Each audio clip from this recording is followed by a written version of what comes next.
Hello, welcome in to another Humankind review video here on the Maddish Moose YouTube channel. Amplitude Studios, the developer behind Humankind, dropped a huge, completely unannounced DLC on us this past Thursday, along with the long-awaited Bolivar Update. If you want my thoughts on the Bolivar Update prior to today, check out my YouTube video from a few weeks ago. I will link it in the description below. You could look at that one. I had some initial thoughts. Now, I've had a chance to jump in the game, see some of those changes from the Bolivar patch in action. So what I want to do today is we'll walk through that. I haven't seen all of it, but I want to walk you through what I have seen, and then I want to jump into the encyclopedia. I'll give some quick thoughts and a breakdown on each of the new cultures in the Latin America DLC culture pack. These cultures look super cool. I'm very excited about getting to play them in the future. And then, if you stick around for the very end of the video, I want to show you the continent that I'm currently playing on stream at twitch.tv/maddishmoose on Friday nights. The continent is beautiful, so stick around for that. But first, let's talk the Bolivar patch update. I think that this particular patch is the best patch that Amplitude Studios has come out with for the game so far. They've come out with some nice patches so far, but this one, in my opinion, takes the cake. Does it change gameplay a whole bunch? Maybe not, but I would argue yes. As I talked about in my previous videos, when I saw these changes in action, I really do. Like, the quality of life for Humankind has gone up substantially with the Bolivar update. So the first one I want to talk about, which is probably like the most easy to see if you're paying attention, is the output of infrastructures. If you go down to your infrastructures, you can now, if you hover over it, right down there at the very bottom of the infrastructure box, under this granary, you can see, if I build a granary, I will get plus 12 food. I talked about it previously, but this is a huge change. It is going to alter the way people play, because you'll start to realize either the value or the not value of infrastructures in the game. So, for instance, if we wanted to put a farmer's quarter down right now, we would click on the farmer's quarter and we would see I can get my best farmer's quarter in my land currently on the outset, right, just from the get-go, is 13 food. So I would have a 13 food minus 10 stability, which is typical of all districts, right? Option for that if I wanted to get some food. Yeah, that's a 4 turns, right? At 2 turns, I can get 12 food, no penalties, plus I get the farmer's slot on the granary anyway. So, like, the granary, in my opinion, in this particular instance, is the better build. Particularly because if you look at my stability, we're going down. We're about to finish a holy site, so that's going to change. But when you can see what the bonus is, like, look at flood irrigation, plus 18 food, so much better than putting down anything else. Like, why would I not do it? Right now I can see that. I can see the math. I don't have to calculate it with my own eyes. This is particularly helpful with things like flood irrigation, anything that's river-based, because otherwise you were having to count the number of exploited river tiles in your empire. And the same thing goes especially for things like lumberyard. It is very challenging and time-consuming if you want to try to calculate all of the exploited forest and woodland in your empire to try to get to the fact that, look, it's just plus 7. It says it right there. It says plus 7. That's great. Now I don't have to run those calculations in my head anymore, or even worry about should I be doing them, because I never really did. But should I be running those calculations? Perfect. I don't have to anymore.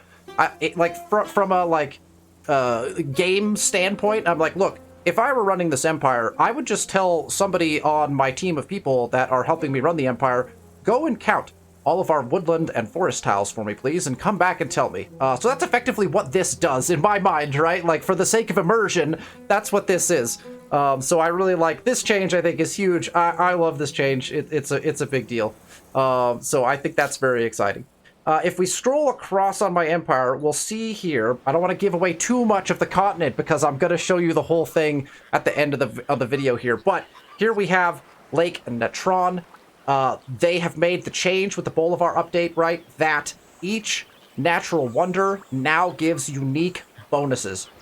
I think this is, again, maybe not game-changing, but it's definitely game-altering, because you're going to find a natural wonder, you're going to see the bonuses it has, you're going to be like, oh, man, I need to beeline for that guy, because those bonuses are fantastic. It's not just, oh, look, a natural wonder, I know exactly what I'm getting every time. Like, for example, Lake Natron is a very nice natural wonder. It's got the stability. It's got +1 food, +1 vision. It's the kind of standard stuff. But then, +5 science per city or outpost. Well, that's really nice, especially early on. And then, +2 food per farmer on the city or outpost. I have talked about it before, but I think growth and food are so critical in Humankind. This wonder now is awesome. I love the fact that we found Lake Natron. And then, just to give you a sneak peek of some of the rest of the continent, if I scroll right over here, I will find Mount Kilimanjaro. Here is another natural wonder. Now you'll notice it's a little bit different. +2 food base, +1 vision, but then, in addition to the stability, +5 influence. Okay, maybe good at the beginning of the game, +5 influence. Later in the game, not so much. But then +5 food on a farmer's quarter. Now, +5 food on farmer's quarter is pretty darn good. But it requires that you build a lot of farmer's quarters or have a lot of farmer's quarters.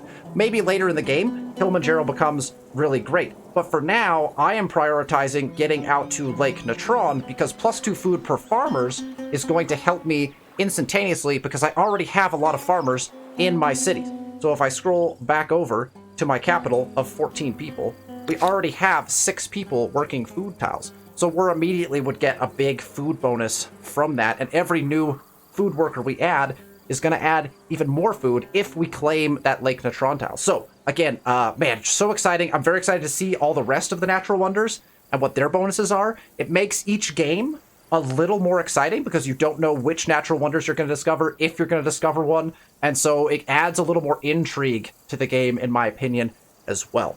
The last thing I want to talk about from the Bolivar update that I can show you is the Civics Tree. This is very exciting for me. And in fact, I was talking about it with people on stream live, and there's several of us that are like, I actually probably just want to play a game of Humankind where my only goal is just to unlock every civic. Because with the Bolivar update comes the ability to hover over a civic and read what it takes to unlock this civic. The stuff that's up here in these 2 trees, you can see there is some substantial stuff that has to be done. Enact either the choice Constitutional Monarchy in the Monarchical Power Civic, or the choice Democratic Republic in either the Republic Evolution Civic or the Aristocracy Evolution Civic. Have a city with a police force. How would I ever have known that that was going to unlock this particular thing? I can guarantee you I've probably never seen this civic before. In hundreds of hours of gameplay, I've never seen this civic, because I don't think I've ever done those particular things specifically. And if I did, I would have only seen this civic once because I would have never known how I actually got it to unlock. I think that this is a really, really positive quality of life change to the game, and I'm really excited to see what some of these civics are and go through and figure that out, right? Some of them are simple, right? Have at least 1 commons quarter and 1 garrison. Most people probably do this every game, therefore this one probably unlocks most of the time, right? But now I know, if I want to get to it, exactly what I need to do to get to it. I think some people, like we were talking about live on stream, we'll probably just play games just to see if we can unlock all of them, just to see what they all do. So that you can then, for future games, if you are a min-max type of player, like, okay, well, I need to make sure I do these specific things so I can unlock this civic because it's actually very powerful, and I'd never seen it before, but now I know that it's really powerful, right? So I think this is a big change. I'm very excited about it. The other piece of the puzzle, specifically for the Bolivar update that has changed, is the fact that there are changes to the war mechanics. So war support functions a little bit differently. You can offer to make peace if you're the aggressor at lots of different times now. The white peace mechanic is better at this point, basically, or at least the offering peace mechanic is better. For people who like extending wars, you can extend your war at the cost of that stability. It's a pretty hefty cost from what people have told me. I have not experienced it yet, but it's a pretty hefty cost. So you could probably extend a war 2, 3, maybe 4 or 5 turns, and then that stability punishment that you're having levied against you because you have extended war past the war support end date gets pretty substantial. And so you're going to want to be able to wrap up your wars within that window, but it does give you that flexibility. Again, I've said it before in my previous video on the Bolivar update when it was announced. I think this is a really, really good compromise. I think there are a lot of people that love the fact that war has end points in Humankind and don't drag on forever like they do in other 4X games. I think this adds just a little bit of flexibility to that to allow people to kind of get what they want out of a war, rather than having to stop when that war support reaches 0, or trying to pull weird shenanigans to get the other people war support so that the war will go on a little bit further, right? But I like that it's still pretty punishing. So anyway, that is that piece of the Thursday big releases from Amplitude, the Bolivar update. What I'd like to do, because I haven't had a chance to play all of them, but what I'd like to do is open up the Humankind Encyclopedia and just quickly give some entry thoughts on the different cultures from the Latin America pack. So we start with the Carolans. Now, the Carolans are a builder, right? So we got a builder affinity, and they have like a substantial text to read right here, right? The Carolans on the opening. +1 food on Farmer's Quarter per adjacent Farmer's Quarter. Okay, so if you're stacking Farmer's Quarters, gets plus food. Same thing is true for industry. Same thing is true for money. Same thing is true for science. So the more you kind of stack or crunch together all of your quarters of similar natures, which was mostly how people play the game already, the more you're going to benefit from this. So, and that goes on for the whole game, which is pretty cool. So if you're building large structures of different districts all around each other, different quarters, that's going to be pretty helpful for you to pick the Carolans. Here is why I think the Carolans are just... I haven't played them yet, but like it feels really good. These ceremonial plazas, I'm actually going to go in. I want to show you the fact that it says allows... Oh, wait. Can you see that? Yeah, you can. Allows construction of new districts on adjacent tiles. From what I've seen, these ceremonial plazas are, in fact, free place. So not only can you free place them, but you can also build off of them as if they were a hamlet. A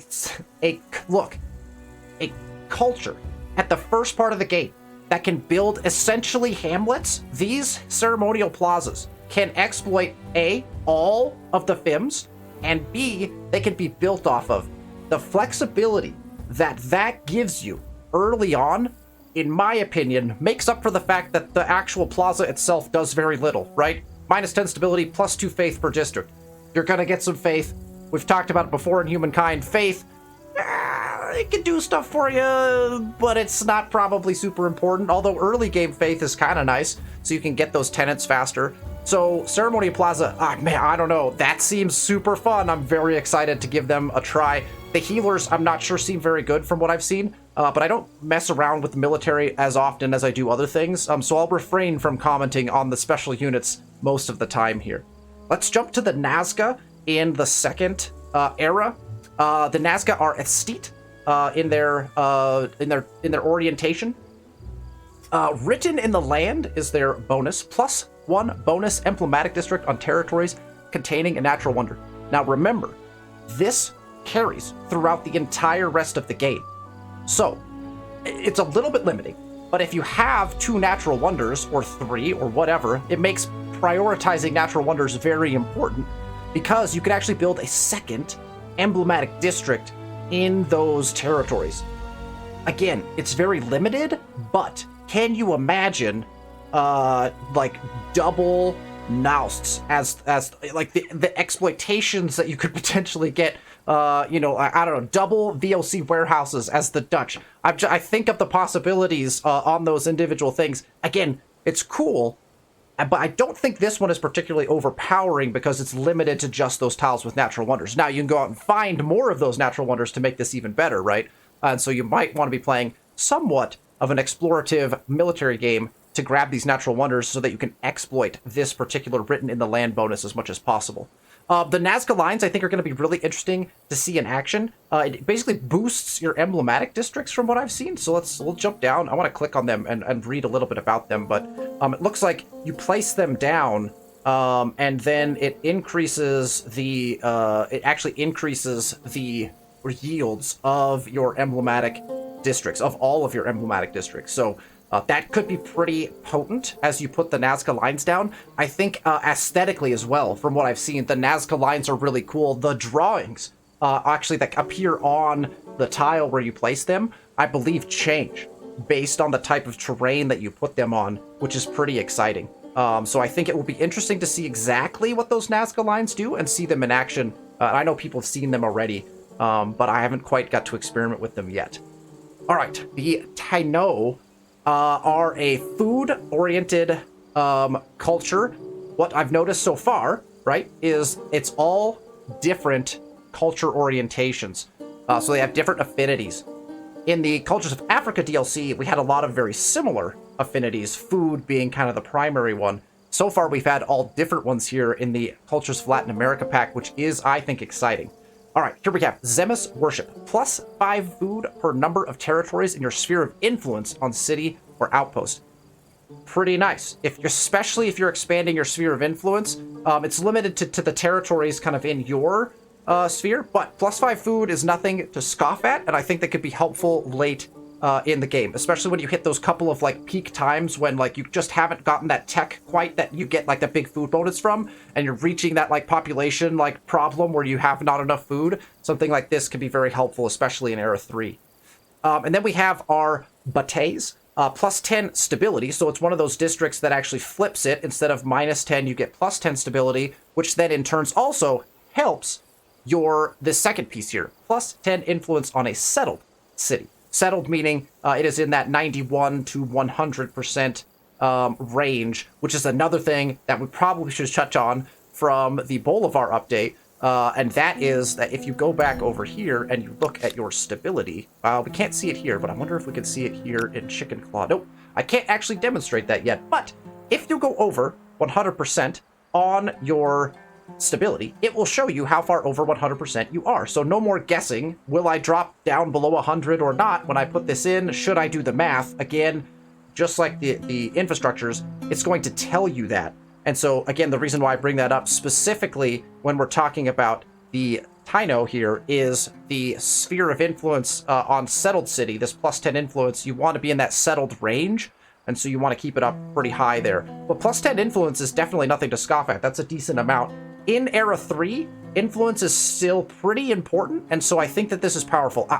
Influence in the late game is still something that's not quite as important. And so I'm not like super sold on the Bate as being super powerful, but I think that it could be something that could be used, especially to like boost yourself up if you're falling behind in Era 3 on influence. This could get you where you need to go. Lots of people very excited to see the Inca in the game, and they do not disappoint. They are an expansionist orientation, so expansionist affinity.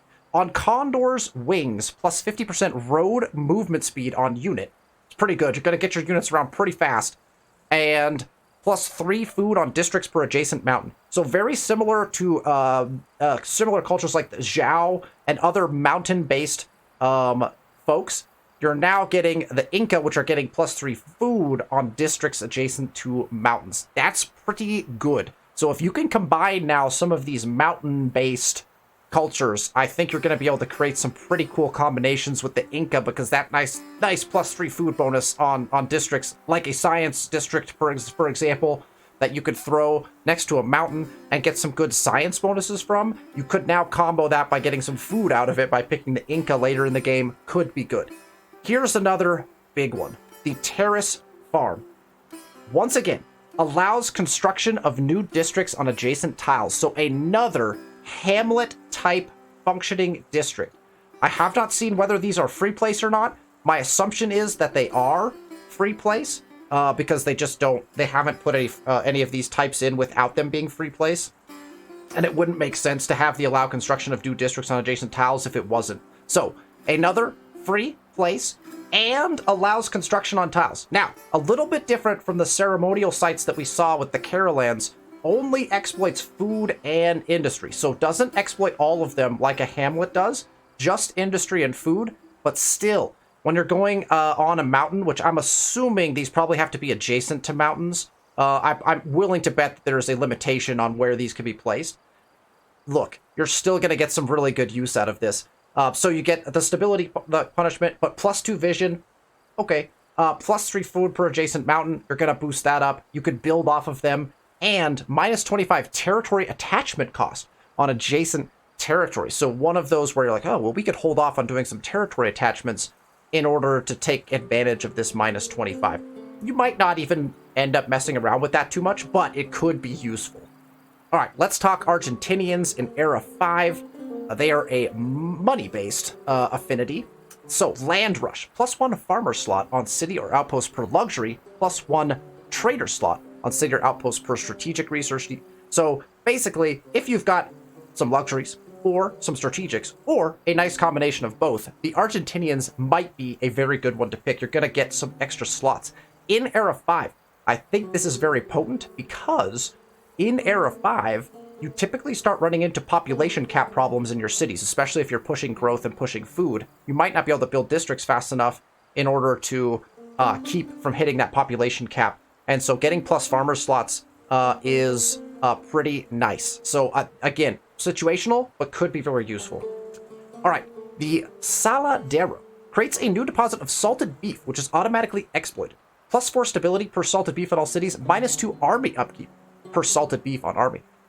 I have no idea what the salted beef, like, statistics are. It will be interesting to see what that is. I'm excited to look into it, because the Cubans also have something very similar to this, so on Era 6 we'll talk about the same thing, but very similar to someone like, I believe, the Ethiopians in the Cultures of Africa DLC, which created extra oil deposits, right? This is salted beef, which I'm assuming is probably a luxury resource, so you're probably getting some sort of bonus from this in all of your cities, and you can put down quite a few of them if the tiling is right. Usually, for these things, you have to have a specific set of circumstances for it to be placed on a tile. I'm going to assume that that's true here as well, but it will be interesting to see how good something like this is.